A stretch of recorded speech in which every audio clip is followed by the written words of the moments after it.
It is raining feral cats and service dogs here in Los Angeles. What is up, everyone? Welcome to another episode of Just Saying with Justin Martindale. I am Justin Martindale. Whew, it is wet and damp. There are floods everywhere. Honestly, I have not seen it rain like this since I've lived here for years. John, how are you, buddy? Wet. Yeah, Very you wet. barely made it here today. All I heard before moving here was drought. Well, Fire, dirt, trash, piss. You got what you asked for, Yep. LA. And you know what? It's really funny because we got hit with, I guess it was called the bomb cyclone last week, or actually Northern California did, and Southern California, we were like, okay. We'll take it from here. And everything was fine. And then the other day, I was driving up Mulholland to go on a hike with my friend Denise, and half of Mulholland's cliff was just gone. And I was like, you know what? Maybe we should turn around, because as much fun as it is to fall into a sinkhole on a random Thursday, I don't want to be that guy. No. Yeah, it is insane. Last night, it just monsooned, and I am not even trying to exaggerate. You know, you always hear people in LA being like, we need this. This is good. It's going to be a really green spring. Oh my God. If this spring is not green, cancel the year. It is crazy. I've seen trees in the street. I think I've seen some TikTokers washed out into the ocean, which is good. Nature's healing. But yeah, it is just bonkers. The only thing I missed, and of course I'm going to complain. I'm going to complain about the rain. I wanted some thunder and lightning. That's it. Is that so much to ask for? Just a little bit of thunder and lightning. But when Ellen is getting on Instagram and Instagram living from her Montecito mansion, and you just see like 9 feet of water, just a rapid river behind her, and she's like, oh God, help us. I'm like, oh God, Ellen's in trouble. It was bad. It's bonkers. I have people reaching out being like, are you okay? And I'm like, I got a lesbian down the hall. She's building a canoe out of matchsticks and aluminum foil as we speak. So I'm good, but it is nuts. I had a guest who was supposed to be with us today, but she has been washed out into the ocean as well. No, she'll be back again. We were going to have Melissa Villasenor, but she's got some leaks that she's got to deal with. And I get it. Like, I'm lucky that nothing in my apartment is leaky for now. Have you seen the Comedy Store? No. Buckets everywhere. Buckets everywhere? Buckets that makes sense. You know what? That reminds me. I do want to say that I think there was like a couple years ago, maybe could have been like 10 years ago, actually, where there was just another one of these like crazy downpours. And I think there was like just buckets all over the place because it's an old ass building. Yeah, it is. Yeah. So we are here. We're hydrated. We're quenched. We'll take it. You know, it sucks. There is lots of flooding everywhere. Especially in Central California, because they are technically in like a valley, a ravine. But I mean, this is we're out of the drought, apparently. And just stay safe. Don't cross rivers. Don't think you're that guy who's going to be like, you know what? I can fucking do this. And then you're that guy who gets washed out. So that's all I have to say. Stay inside, work from home. You're used to that. Let's see. The rain did, however, get me caught up on some amazing shows. My dry January is off to a hit. I'm week 2 in. I've been sleeping great. My skin looks flawless. But I got to catch up on some shows, and I know it took me a while, but I finally went in and watched all of Wednesday on Netflix, and it was such a treat. You watched it. Yeah, I loved it. So good. You loved something? I loved something. Oh my God. I was going to say this before, like when we were talking, very like you and I, it's easy for us to shit on the younger generation coming up because they're awful compared to what we had. But this Jenna Ortega is no joke. She's great in everything. She's it, man. I love her. She is so good. And I've been watching lots of interviews with her and how she's like talking about the techniques that she used playing Wednesday, how she didn't even like blink half the time, how she got inspired to do her, infamous school dance. She watched like Ussy and the Bandits. I think that's right. Ussy and the Bandits. A lot of like goth kids from old videos, even the Wednesday Addams like cartoon. So it's nice to know that like the children are doing the research.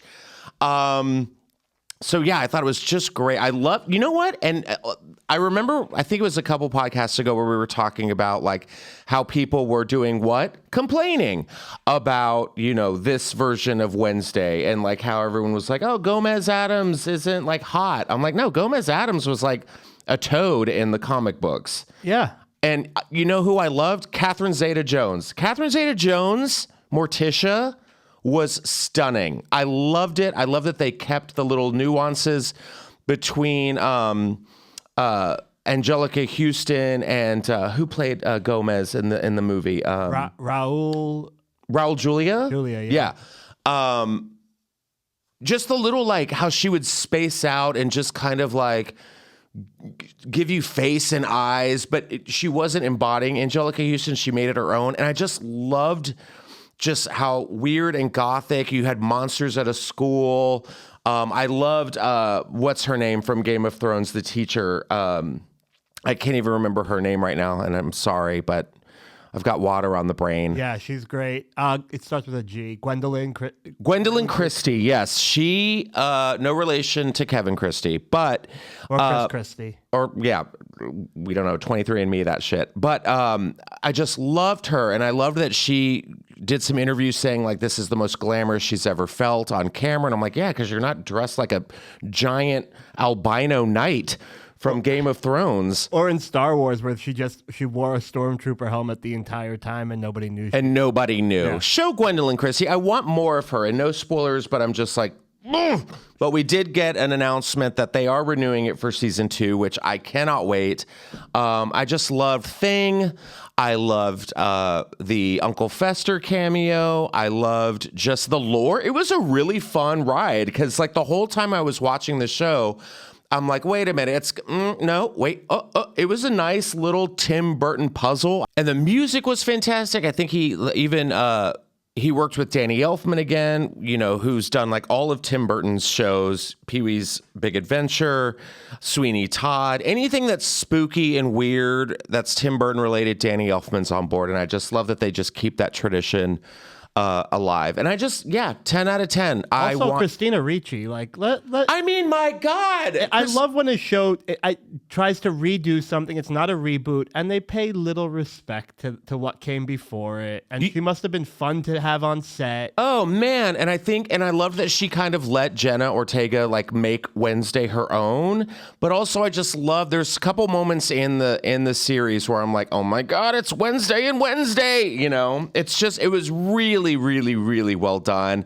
Really dark. The writing was so much fun. If you haven't seen Wednesday, please check it out. And if you have seen it, thank you for screaming at me in my DMs to watch it because I finally watched it. But I had to do that because there was so much holiday programming that I had to save stuff for the new year. I just started Chippendales on Hulu, which is pretty fun so far, very nostalgic. And then... since I'm doing dry January and I can't drink, I did the next best thing. I started watching a show. I didn't really start this show. It's taken me like 3 months to watch this show. It's called Drink Masters on Netflix. You haven't seen it? Nope. Okay. Well, if you haven't seen it and you're doing dry January like me and you love water, check out Drink Masters on Netflix. Tone Bell is the host, comedian Tone Bell. And it is pretty much a competition show about these bartenders, but I don't want to offend the bartender community by calling them bartenders. So I think they're called like professional mixologists. And these guys are like scientists. It's really fun. So they're given a challenge. Grand prize is $100,000 and you get your, I don't know, your picture on a bar wall. I don't know what you get, but the challenges are really crazy. They use like nitrogen or whatever to freeze drinks. They use like all these weird concoctions. And I'm thinking to myself, like, if I was at a bar and I ordered this, why do I have to wait 25 minutes for you to concoct a science experiment? But the funny thing for me is the judges, because when they judge these drinks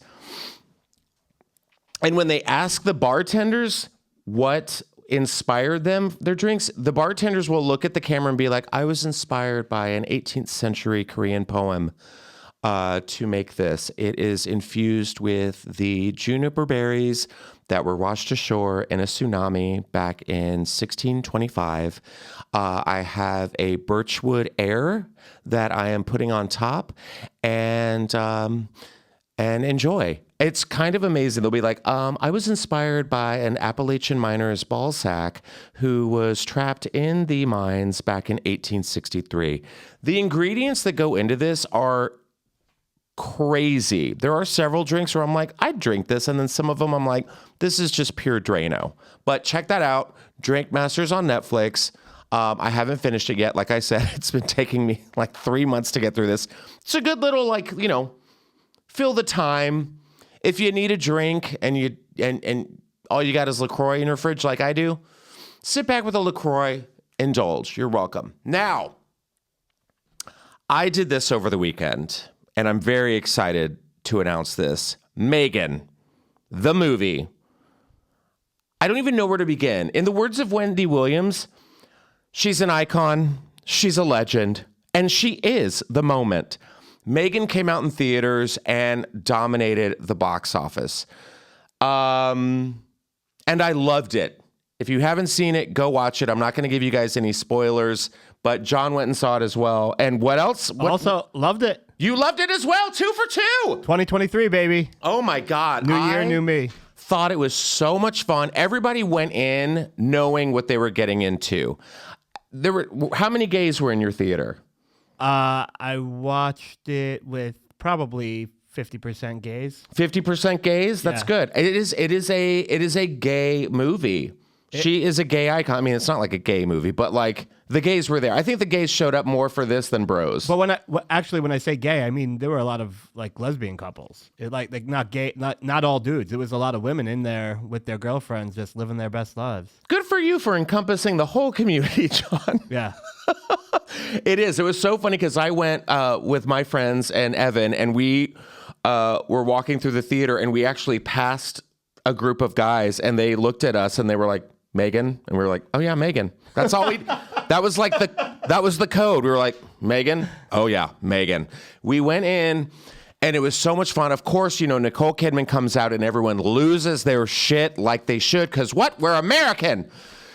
And we knew what we were getting into. It started off with this weird, fun toy commercial. It was giving you horror. It was giving you reads. Oh, Megan is just everything. And you know what I think why the LGBTQ community is embracing Megan so much is because we are Megan. We are that friend that a little girl or a little boy will pick up, and we will protect them at all costs. We will be your gay best friend until somebody hurts you. And then game on, I'm doing flips and dips and tricks in the hallway, and then I'm going to pick up a samurai sword and chase you. And that's it. I just thought it was so fun. Everyone was laughing. The line delivery was so good. And I mean, I give it 10 out of 10. Just a really campy, fun movie that everyone in the movie took so seriously. Like Allison Williams, like she knew what she was doing, but she did it. What do the kids say? I understood the assignment. Like that's what it was. Well, I think I thought the first 30 minutes were slow, but you have to really believe, like it gets you, they slowly ease you into the movie because they have to get you on the same track as Allison Williams where you can see this being a thing. Yeah.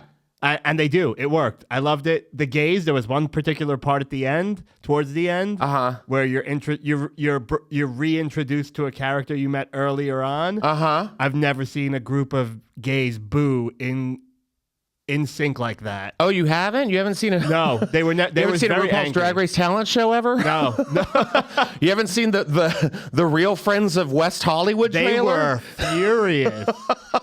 I was like, wow. I didn't know people were that into it. We're a very passionate group of people. Yeah. I mean, there was a video going into. I don't know if you guys saw the Real Friends of West Hollywood trailer. Brad Goreski and Todrick Hall and some other people are in this show that is coming out on MTV right in between Drag Race and Untucked, which is the after show of Drag Race. And they're premiering it smack dab in the middle. And it is a show that I don't think anyone asked for. Like, props to Brad Goreski. I love Brad. He got his check and got it. But I've never seen so much scandal because of a trailer being released. Probably since Bros came out. Like, everyone was just on the fence. They're like, this is going to fail because there's a guy in the show called Todrick Hall, and Todrick Hall is notoriously, I don't know him, but he's notoriously been known as to being a toxic person. Like, he is a performer who apparently did not pay any of his backup dancers, which just makes me laugh because just hearing gay people, they're like, what's wrong with him? He didn't pay his backup dancers. I'm like, oh, okay, well, that's something I expect to hear from a gay person. But he was on like Celebrity Big Brother and was like horribly problematic, I guess. And then there's like 3 other people who were on it, but apparently they're like all friends, but people have said they aren't friends in real life. There's a guy in West Hollywood named Chris Salvatore who is a singer who took to Twitter and he was like, I was actually on the show for about 3 weeks. Then I was asked to leave the show because they found out I had an OnlyFans account, which I'm kind of like, what? I would think more people would have an OnlyFans account on this show, but hey, call me stupid. And I also don't think that like that's reasons for like letting you go. Like, I don't know. Call me old fashioned. But it really made me laugh because I was thinking of just the title alone. As someone who had a show that went to network, we had a show here at the Comedy Store called Stand Up to the Streets, which sold out every week. And it was one of the hottest shows in LA. It was comedians battling each other, dancing. It was kind of like roast battle, but with dance. And sold out every week. And then E bought it, and we got to develop this show for television. And everything was fine until they got a hold of the name. And they called it, it went from Stand Up to the Streets to, wait for it, The Funny Dance Show. Oh, no. And when they told me that title, I was like, I'm not doing this. I'm not doing this. The Funny Dance Show? I've worked my balls off in this town. And I was on a show called The Funny Dance Show, which finally premiered 3 years after we taped it because they just shelved it. And then the pandemic hit and they were like, you know what? We got nothing. Put it out there. And yeah, whatever. If you've seen it, great. If you haven't, I'm sure it's on the NBC app or something. But I was a judge. It was great. But yeah, I was like, you guys couldn't have thought of a better name than The Real Friends of West Hollywood.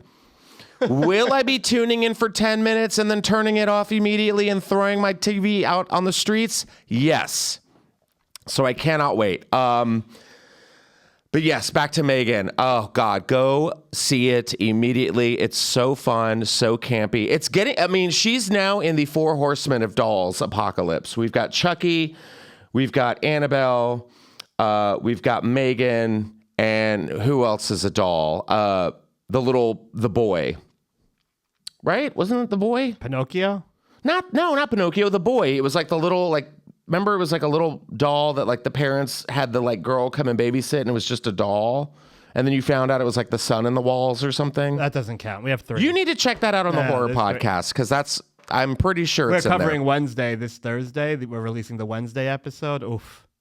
It's going to be a good one. Oh, yeah, of course. Wednesday's great. But without further ado, we have some stories. Oh, by the way, the Golden Globes are tonight. If they haven't been. On a Tuesday? On a Tuesday, right? Wow, they're really not getting viewership. I don't know. I think they're happening. I don't know if everyone's trekking in their ballroom gowns up to higher ground as we speak, but apparently they're happening, and Gerard Carmichael's hosting them. Very random. Very random, but good for him. So yeah, maybe if they aren't oversaturated, no pun intended, this week we will cover the highlights or whatever. If they suck, I don't even know who's watching it, but whatever. Wait, hold on real quick. Guess what I did watch last night? The Georgia TCU game. You heard it first. I watched football. Why? Because of Sarah? Well, Sarah was there. I did get invited to go to the tailgate, but it was very expensive, and also it was pouring down rain. And I'm not going to hang out under a tent in a parking lot. I saw her picture. Sarah Tiana we're talking about. She went all out. Like it was no joke. They had a party van. They had a full party van. Like, spoiler alert, Georgia won, and they didn't even win. They massacred TCU. Massacred these poor Christians with their horny toad mascot, which is just weird that a Christian school has a horny frog mascot, because that just to me says, I'm a virgin, but you can do it in the butt. Like that's like that. It's that kind of a vibe. But it was like 7 to like 60 something. And to the point where like there was just no go for them, but it was really fun. It was their second national championship in a row, and I was actually talking back to the players. The players were awesome.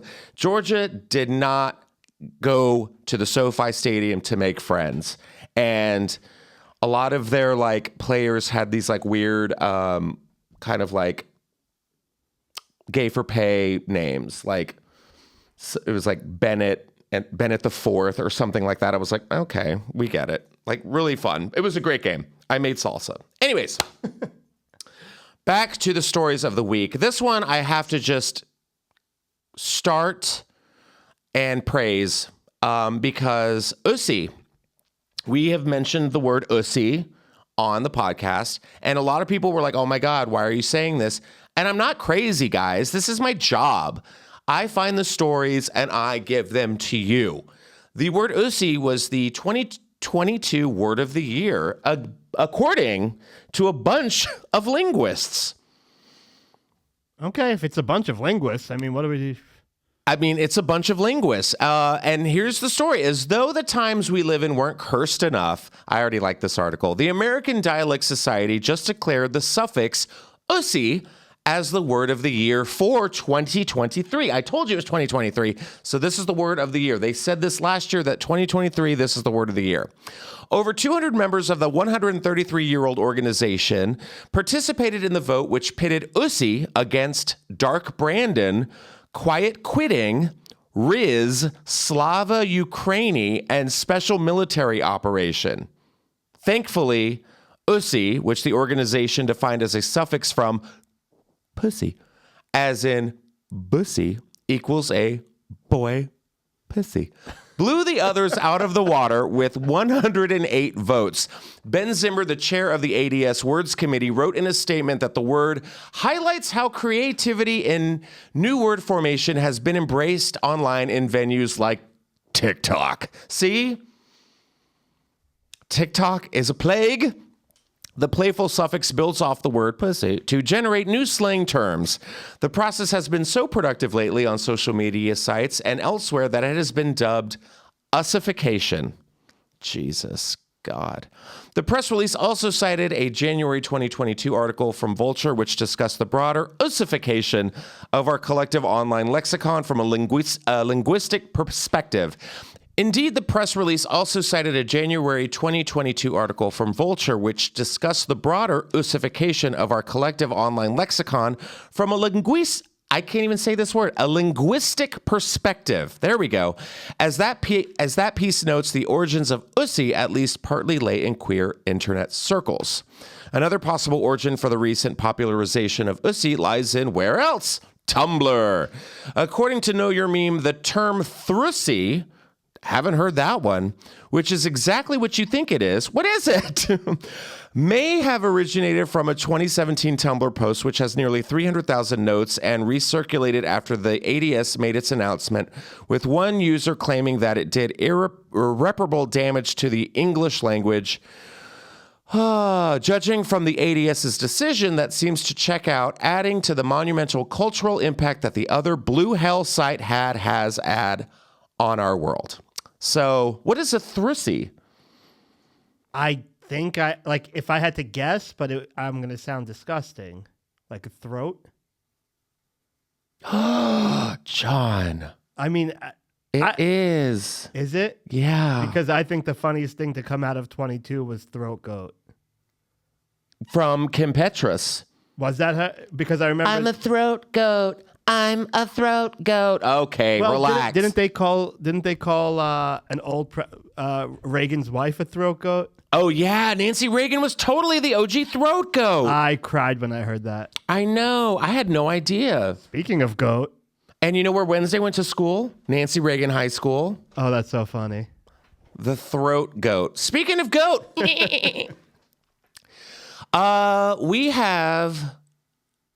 We're going from Ussy, which is the word of the year for 2023, to now the banished words, banished, exiled, and practically starving. Name the movie. I don't know. Disney, coming out May of this year. Little Mermaid? That-a-boy. God damn it, we're a good team. Okay. So here's some banished words for the year 2023. Let's see. I don't know who actually banished these words, but if a bunch of what are they called? It's hard to say. Linguistics, but... Linguistic experts can say Ussy's the word of the year, then they can make some banished words happen for 2023. Here's some words. Gaslighting is done, which was the word of the year of 2022. God, how the trends just come and go. Thank God, though. Nobody knew what it meant. Well, no, people knew what it meant. They just were using it like fucking idiots. Quiet quitting is gone as well. I don't really know what quiet quitting is. I guess you just quit something and just don't tell people? I think that was the job thing where you just never show up again and you send an email or something. So being a coward, pretty much. Okay. Tongue-in-cheek is done. 1,500 words were nominated for banishment due to their misuse, overuse, and uselessness. Nominations came from dozens of countries and across the United States. Words and terms matter, or at least they should, especially those that stem from the casual or causal. God, who is writing this stuff? That's what nominators near and far noticed, and our contest judges from the LSSU School of Arts and Letters agreed. Okay, at the top of the list isn't actually a word, but an acronym. GOAT. Greatest of all time. The press release noted that the title has been bestowed on athletes, game show champions, and more. With critics complaining it has become an indiscriminate flaunt that's applied to everyone and everything from athletes to chicken wings.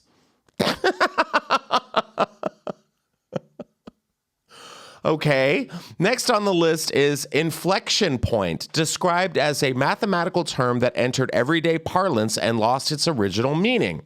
Followed by quiet quitting, the much discussed label for an employee who does what companies see as the bare minimum. There you go. Gaslighting is fourth on the list due to overuse. It disconnects the term from the real concern of dangerous psychological manipulation. Also making the list are irregardless.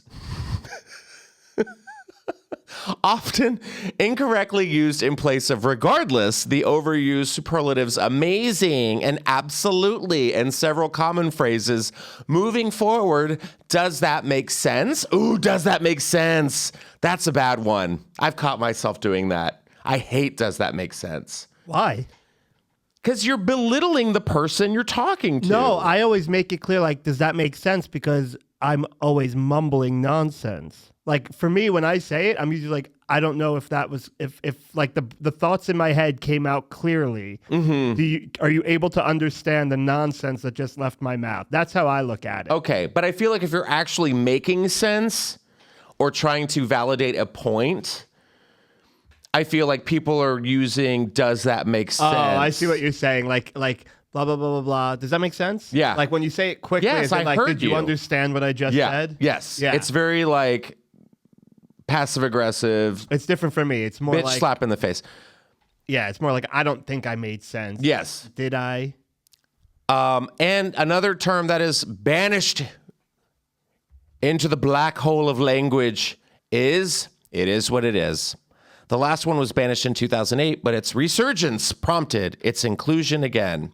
So those are done. I think those are all good words. However, I am worried about people in Los Angeles now, because those are a lot of words that a lot of people use. Are there any that you think they missed? Oh yeah. Bet. If one more person says bet to me. Bet. I think cap is done. No cap and bet. I Cap, don't know what. no cap, bet. I'm going to also go with fleek. That one's done. I've heard some people say fleek That's still. been done and for years.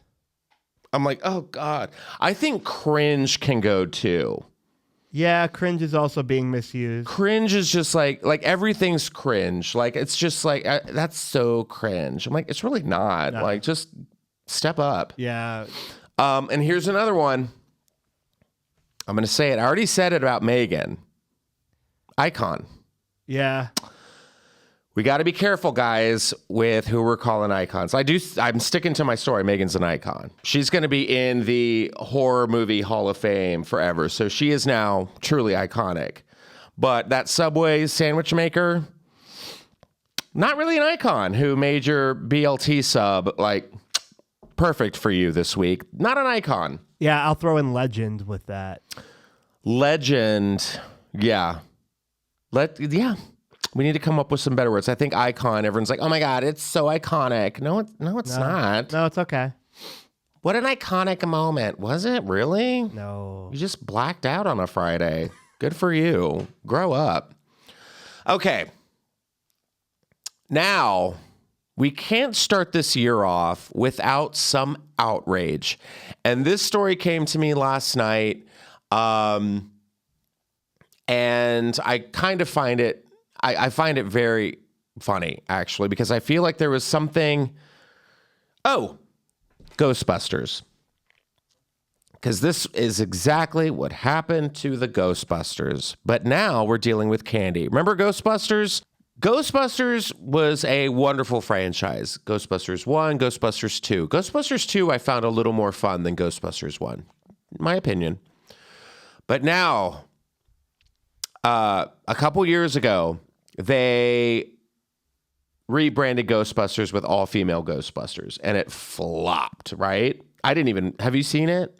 Yes. I didn't watch it. Did you? No. Yeah, I did. It was bad, but it was attacked before it even came out. To what it matches this story perfectly. Okay. But now, instead of ghost busting, we're going into candy. I know. What? Hear me out.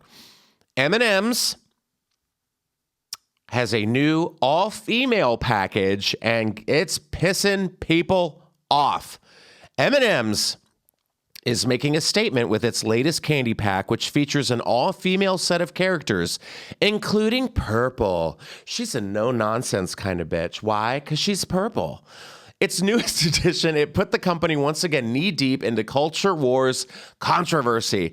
Candy maker Mars announced that the limited edition all-female pack will include only purple, brown, and green.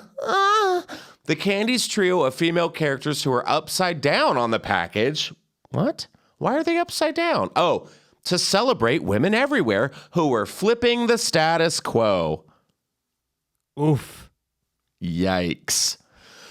The packs are currently on sale. Purple, the spokes candy, God, good for her, announced last year, is a purple peanut M&M. According to the brand, she is a singer who forgoes high heels for lace-up boots and has a quirky, confident personality. The M&M's brand is on a mission to use the power of fun to create purposeful connections as we work to create a world where everyone feels they belong. Now, here's the M&M's package. I'm already like experiencing vertigo from this. So they chose these colors, purple, green, and brown. I remember brown being... Remember, that's what it was a couple years ago. Brown. No. 'Twas green M&M. Green M&M was kind of the hoe of the bunch, remember? Yeah, high heels. They changed that. They put her in sneakers. Why was green in high heels? Because she was a hoe. Well, do you remember the old folklore legend that green M&Ms made you horny? Oh, yeah. So M&Ms was like, hey, we're going to make green M&M the like kind of slutty, like fireball drinking one. And they put her in heels. And then a couple years ago, they were like, not my M&Ms.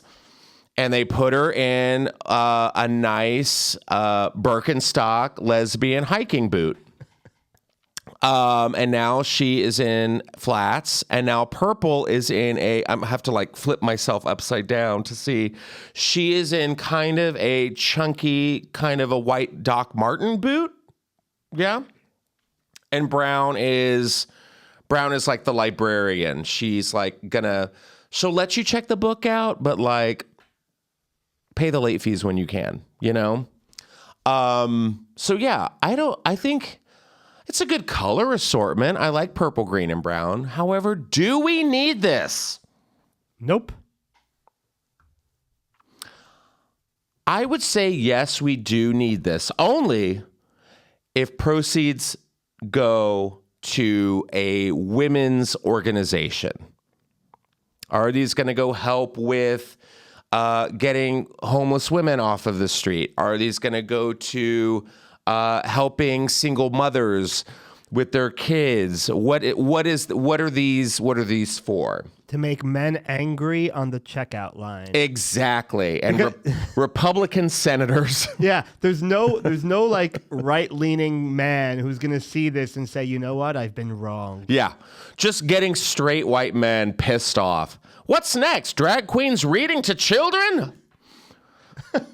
Oh my God, which just infuriates me. I'm just going to go off on a little tangent real quick. This whole drag queens reading books to your kids and how people are protesting and vandalizing and showing up to these drag brunches, stop it.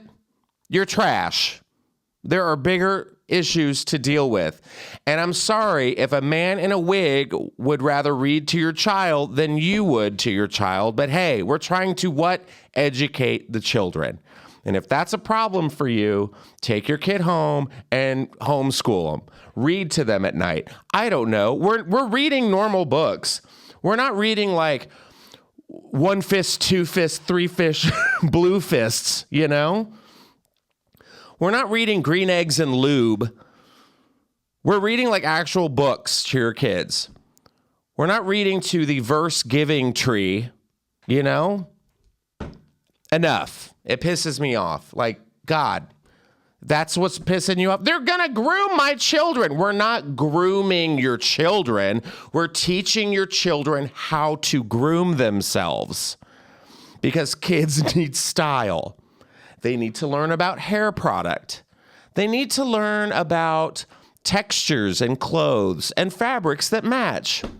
So you got it all wrong. We're not grooming your children. You can do that.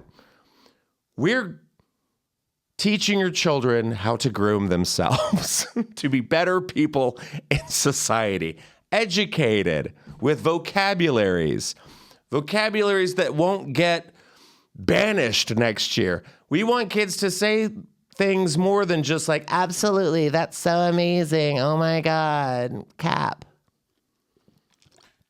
Anyways, let's see. What are the changes at M&M's? I love there's like more to this. In addition to adding purple to the lineup, M&M's has made other changes to the 82-year-old brand in recent months. Hashtag not my M&M's. Wait for it. It's going to be a thing. I'm already making a prediction. Including tweaking its logo and giving its 6 characters new shoes. Why do we give a damn about M&M shoes? Well, we don't want them to look like hoes. But if they... I need shoe. Like, what shoes are we giving? Green has swapped her go-go boots. Yeah, she had go-go boots. They weren't even high heels, go-go boots. She liked to dance. For sneakers, okay. Brown is sporting lower, more sensible heels.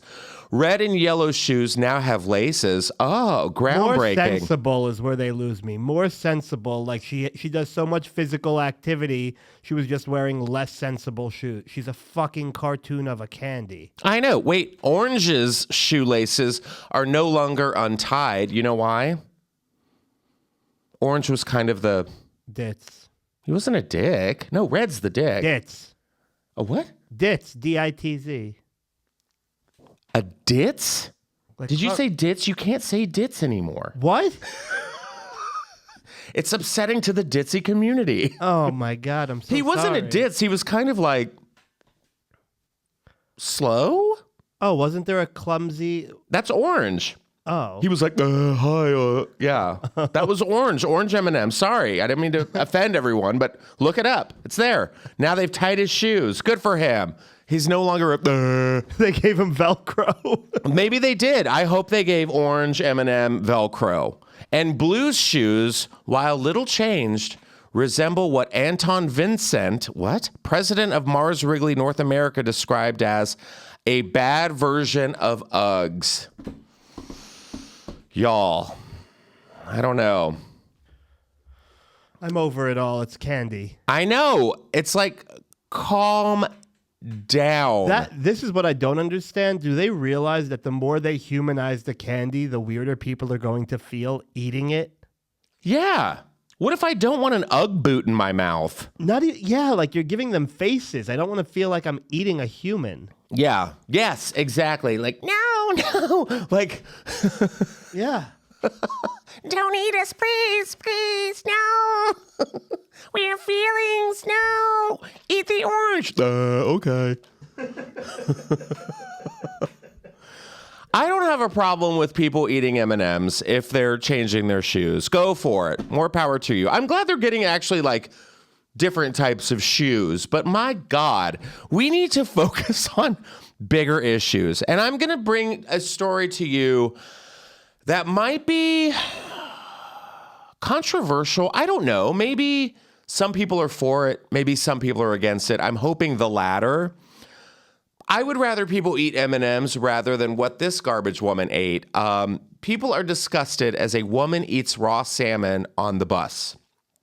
This was a viral video that went around this week. A woman has given what seems like the entire internet the ick of the year after posting a TikTok.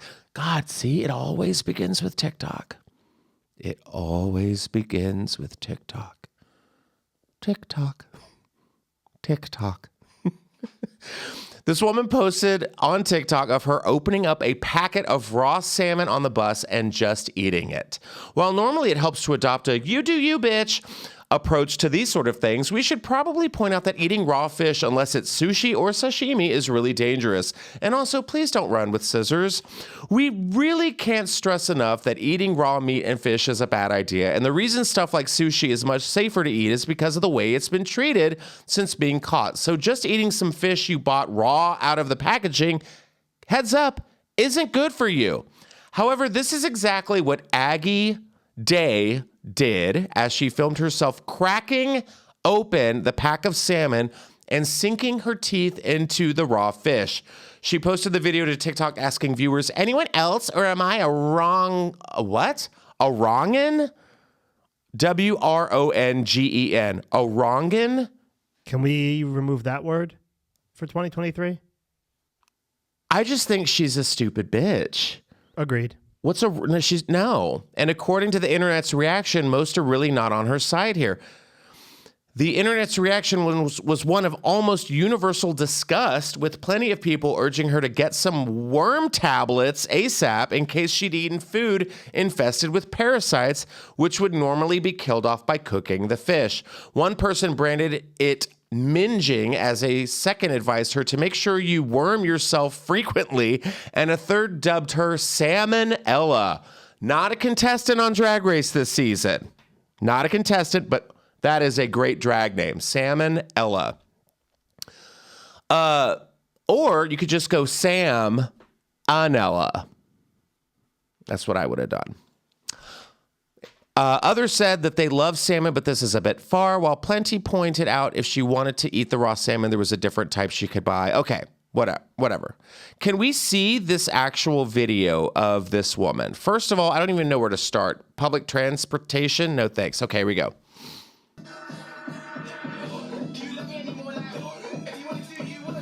Oh. Very well produced. Arrest this woman immediately. Looks like she's eating it through an earthquake. She even looks nauseous. Okay, we need to stop the bus, escort her off, and put her in Arkham Asylum, because this is the daughter of Oswald Cobblepot.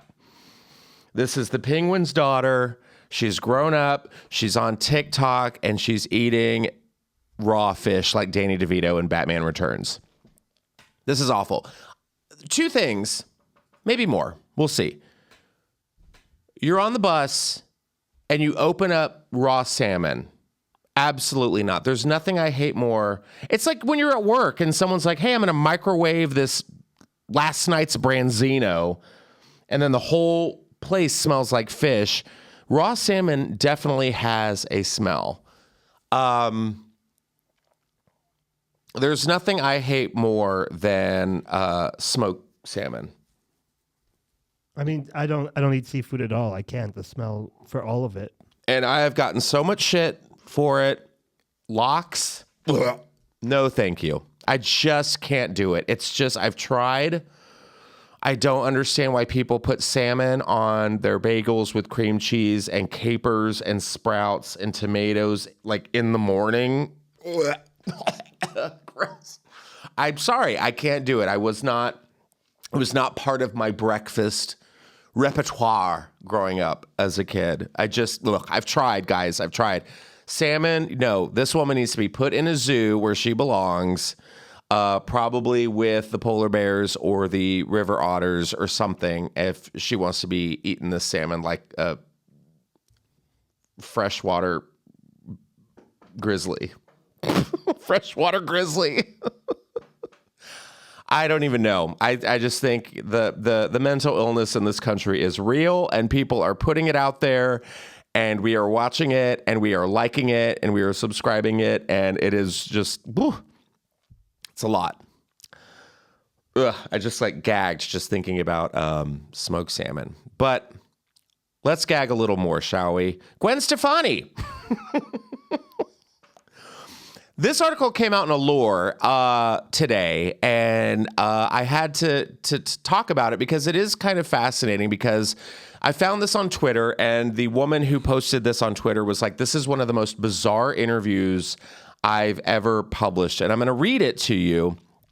And I only caught a couple excerpts from it, but I kind of want to react to you guys in the moment. In real life. I'm sorry, IRL, you guys. Okay. 14 years after the debut of her Harajuku Lovers fragrance collection, we at Allure asked Gwen Stefani about the praise, the backlash, and the lessons she brought into her most recent beauty venture. And here's what she said that stunned us. I'm in. Gwen Stefani has been many people over the last 2 decades. There's pop punk Stefani with baby blue hair, and Bindi's ska era Stefani with platinum blonde hair, a bikini top, and cargo pants, and Harajuku Stefani, who we'll get into in a minute. If you want to review all these personas, go look her all up on YouTube. Okay, so she released the launch of, I guess I'm saying it right, GXVE Beauty. It's a vegan line that features her signature red lip color, her platinum hair, I mean, I almost said it. It's an iconic look. It is an iconic look. And a few other beauty staples such as shadow palettes and gel eyeliners. GXVE isn't Stefani's first beauty brand. Before that, there was Harajuku Lovers. The fragrance line launched back in 2008, 4 years after the release of her solo album, Love Angel Music Baby, which took inspiration from Japan's Harajuku subculture for its visuals and marketing. The fragrance collection included 5 scents, and each was housed in a bottle shaped like a doll, Megan. No, shaped like a doll, caricatured to look like Stefani and her 4, quote, quote, Harajuku girls, the Japanese and Japanese American backup dancers she employed and named Love Angel Music and Baby for the promotion of her album. The perfumes gained industry recognition, winning the Fragrance Foundation's Fragrance of the Year award in 2009, and spawned generations of flankers. I don't know what that means. It sounds dirty. Magazines covered them extensively. Meanwhile, this woman who interviewed Stefani, who is a first-generation Filipina-American teen in New Jersey, starved for Asian representation in pop culture, begged her mom for the Love fragrance. She consistently responded with a hard no, always pointing to its price tag, $45 for a 1-ounce bottle of perfume at Macy's. So this little girl wanted this perfume. There was a lot of questioning with the marketing and whatnot. But this little girl wanted this perfume. And as an adult, she has come to examine Stefani's Harajuku era, and she has been alone. Because it was, do you remember that? Where she had those girls behind her and she was like, if I was a rich girl. Yeah. Yeah. It was the worst part of her career. One of the worst songs, if this song ever comes on the radio, it is immediately changed because I hate it more than ever. And I'm going to sing a little bit of it for you guys. Ready? That's my shit. Oh, that's it. I'm done. Few times been around that track because ain't no holler back. Oh my God. Just run my head over with a wet tire. I can't. It's the worst song. I'd rather eat raw salmon on a bus. Now, they've been accused in recent years of cultural appropriation. So when this woman, who is now an adult, got to sit down to interview Gwen Stefani at an event celebrating GXVE's latest collection, she asked her about her new brand's mission. She said she wanted to create a community of makeup lovers like me, and went into its newest products, which include lipsticks that are a departure from her signature red. We all have different color skin, and all have different things that we wear different colors for, but I also included a question about what she felt she may have learned from the Harajuku lovers, considering its praise, its backlash, and everything in between. Gwen Stefani responded by telling this woman a story she shared with the press before about her father's job at Yamaha, which had him traveling between their home in California and Japan for 18 years. This is Gwen Stefani. This is her talking. That was my Japanese influence, and that was a culture that was so rich with tradition, yet so futuristic with so much attention to art and detail and discipline, and it was a fascinating culture to me, she said, explaining how her father, who is Italian-American, their last name is Stefani, would return with stories of street performers cosplaying as Elvis and stylish women with colorful hair. Then, as an adult, Gwen was able to travel to Harajuku to see them for herself. She said, "My God, I'm Japanese, and I didn't know it." As those words seemed to hang in the air between the two, Gwen continued, "I am, you know." She then explained that there is innocence to her relationship with Japanese culture, referring to herself as a quote-quote super fan. If people are going to criticize me for being a fan of something beautiful and sharing that, then I just think that doesn't feel right. I think it was a beautiful time of creativity, a time of the ping pong match between Harajuku culture and American culture. She elaborated further in saying, it should be okay to be inspired by other cultures because if we're not allowed, then that's dividing people, right? Oh, Jesus. I'm honestly scared to get further into this because I can't imagine it gets better. Like this woman says then she spent 32 minutes in conversation with Stefani, and they talked about the Harajuku lovers. In that time, she said more than once that she is Japanese. Oh, no. So Gwen Stefani is Japanese. She is the Rachel Dolezal of pop music now. You can't tell her what she identifies as. God, I mean, girl, you had a moment to just like say, you know what? I kind of messed up. I'm sorry I wasn't trying to incorporate your culture into my life. But you know what? I'm going full throttle here. I'm Japanese. Imagine you're part of a culture and you have to spend 30 minutes listening to some white girl Some from white California Italian girl say, "Oh no, I'm like you. I'm like you. I get it." No, lady, you're a judge on The Voice. Barely. Married to country artist Blake Shelton. We got to add her on the pop stars to watch in 2023 because we've got Britney up there, Tara Reid's up there, Madonna's up there, and now Gwen Stefani's up there. Oh, J-Lo's up there for sure. My God, J-Lo is in a goddamn movie again in a wedding dress. It's like a race to the bottom for these. Jennifer Lopez needs to stop doing movies where she's in a wedding dress. We get it. No, hold on. Jennifer Lopez needs to stop doing movies. There we go. Because I'm just like, it's like 4 billboards along, like, I can't even remember the streets, like Sunset or something, Melrose maybe, and she's like, "Hey, it's me, I'm Jennifer Lopez, and I'm in a wedding dress, and oh my God, what's the worst that could happen?" I'm like, girl, stop. We get it. Marry me. This new movie coming out with Tab, what's his name? God, it's some, I can't even remember the name of it. And who cares? It's, what's his name? Win a Date with Tab Hunter. No, what's his name? Tad Hamilton. Tab Hunter is a gay actor who died recently. But no, yeah. What is it? Tab Hamilton? Tad Hamilton. Tad Hamilton. Character. What's that guy's name? He was married to Fergie.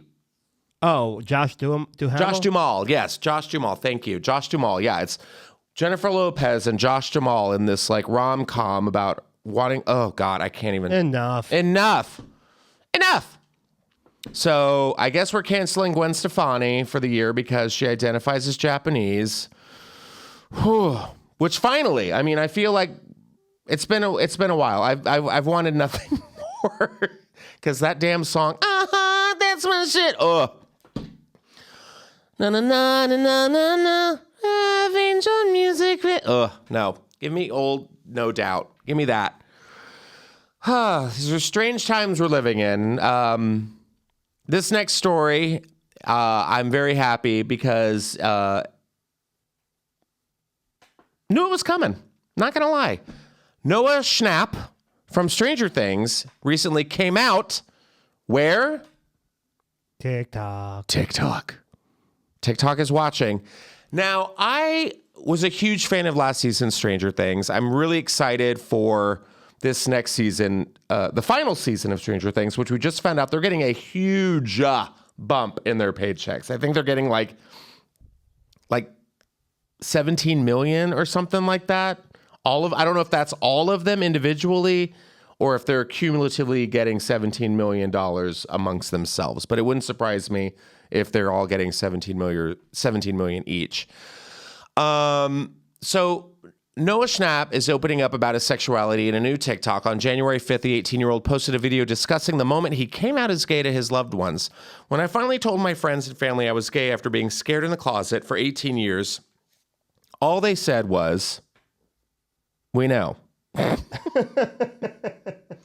The clip also shows Schnapp mouthing along to audio saying, "You know what, it never was that serious. It was never that serious. Quite frankly, we will never be that serious."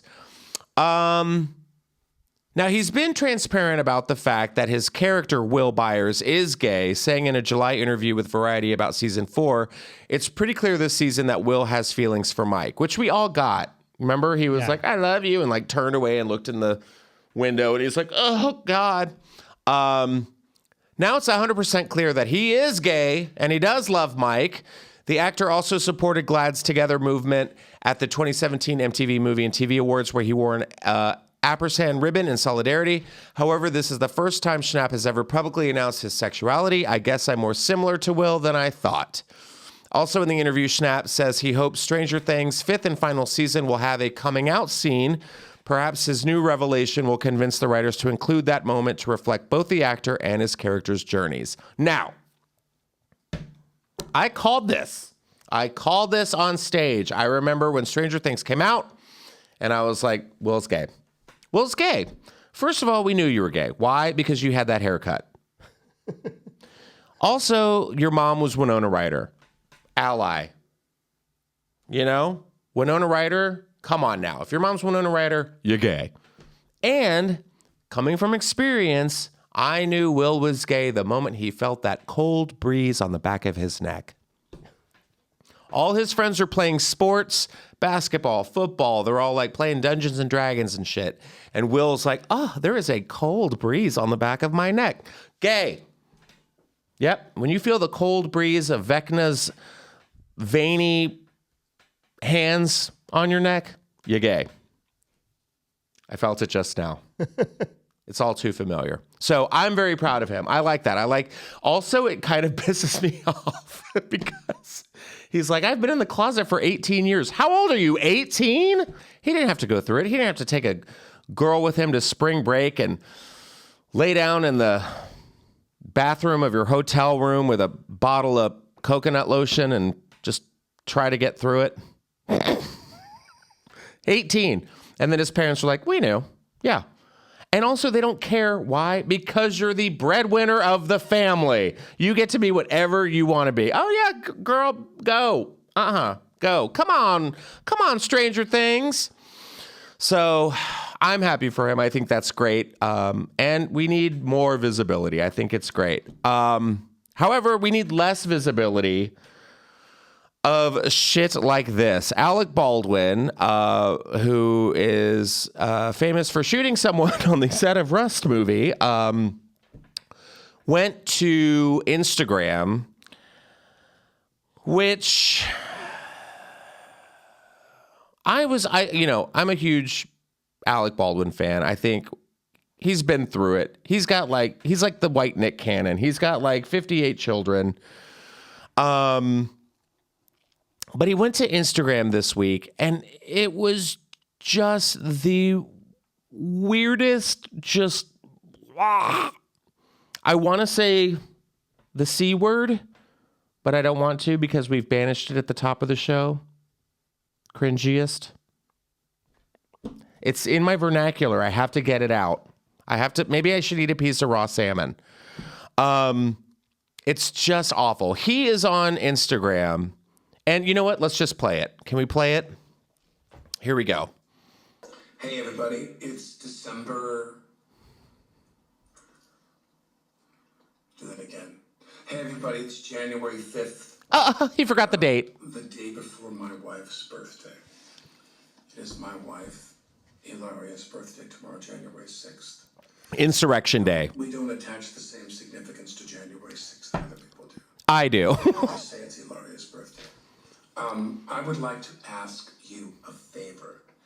I would like to ask you a small favor. Sure, Alec. What is it? My wife is just, it seems like she's just centimeters shy of go on. Suicide. 1 million followers on Instagram. Oh. And I would like to ask you, as a birthday gift or even just gesture to my wife. Stop trolling her. On Instagram. Yeah. Obviously, I love my wife. Obviously, I'm crazy about my wife. Someone needs to. Blah, blah, blah. All the things we all say about people we're in love with. Mm-hmm. My wife's the most fabulous person I've ever met in my whole life. Well. That's true. Mm-hmm. That's true. That's definitely true. She loves cucumbers. But I would like as many of you as possible. I would like a really great surge of people to follow my wife on Instagram. No. To say happy birthday to my wife. Get out of here. Would you do that for me? No. Would you follow my wife on Instagram? I said no.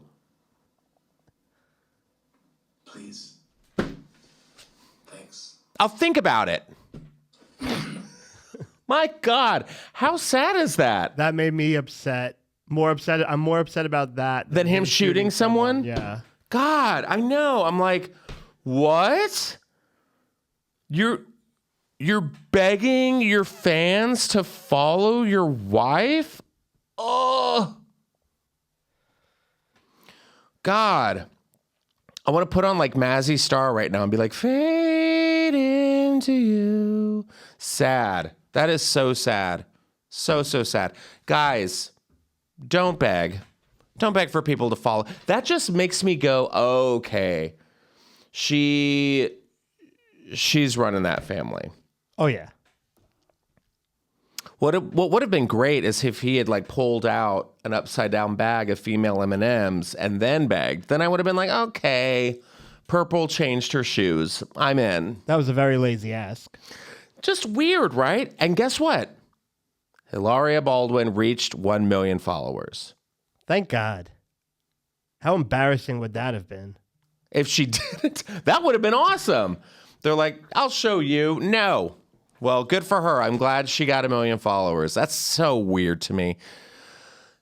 However, we have one more story, which is, I think we saved a good story for last.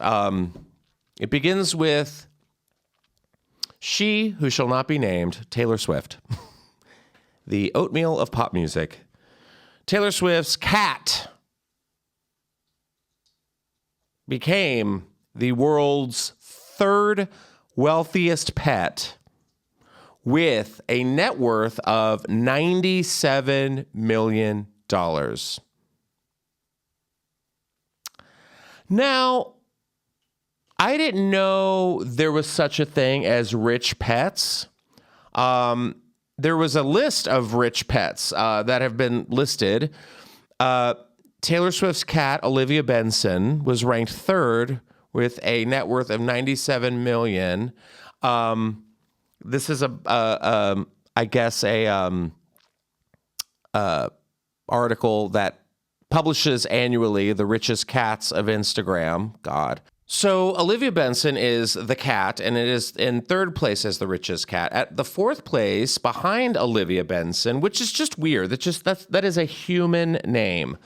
On the list of world's wealthiest pets became Oprah Winfrey's dogs, not a cat, along with those of Sadie, Sunny, Lauren, Layla, and Luke, with a net worth of $30 million. Pomeranian dog named Jif Pom was named at fifth place, with identity of the owner being anonymous, with a net worth of $25 million. So how many cats does Taylor Swift have? 3. Who is the world's richest pet? I'm so glad you asked, Just Sayers. It's a German Shepherd named Gunther IV. He is the world's wealthiest pet with a net worth of $500 million. He sounds rich. Yeah, I mean, with a name like Gunther IV, but also like, this is why Lady Gaga's dogs were stolen. Yeah. Don't put this out there. You know who did it right? Jif Pom. Jif Pom's owner is like, I got a rich dog, or a cat, whatever the hell it is. Got a rich cat. It's $25 million. Who's the owner? I'm not going to say a damn thing. But come on. Why do you got to rub it in our faces like that? We get it. We're poor. Do you think the writer of this article is proud of her college degree? Yeah. Definitely. I don't know. Is she proud of her college degree, or is she more of a Swiftie fan? She went to like a huge... No, she took that course at UT Austin. Journalism school. Yeah. She's like, I took the Taylor Swift course at UT Austin, and now I know everything. But also maybe Taylor doesn't want this out because, you know what? There's cat burglars out there. And apparently women who eat salmon from, the descendants of what's his name? Oswald Cobblepot from Batman. So maybe we have a whole new slew of Batman villains in our midst in 2023. I don't know. I'm going to assume it's on the rise. But if Taylor Swift's cat gets catnapped, blame this bitch because she's the one who put it out there. I'm doing journalism, you guys. Taylor Swift has a $90 million cat. Cha-ching! What a world. What are we doing with our lives? Creating stuff. I know. Could you imagine just being a cat? A, you don't know you exist. B, you're just in a house, in a big-ass mansion, just laying on a chaise, just living your life, and you're worth $95 million, while I almost get swallowed up by a sinkhole on a Thursday. I don't know. You guys let me know what you think. I think that's too much. I think that's way too much embellishment. I don't even know how to end with this because it's just my brain is blown. But we got to get going, guys. Thank you for listening to another episode of Just Saying with Justin Martindale. Make sure to like and subscribe wherever you get your podcasts, and make sure to watch the videos on the Comedy Store's YouTube page. And you guys hit me up on Instagram at Justin Martindale and DM me some stories you want me to talk about next week. And who knows, they might just be featured on an upcoming episode. But thank you again. We'll see you next time on Just Saying with Justin Martindale. Bye.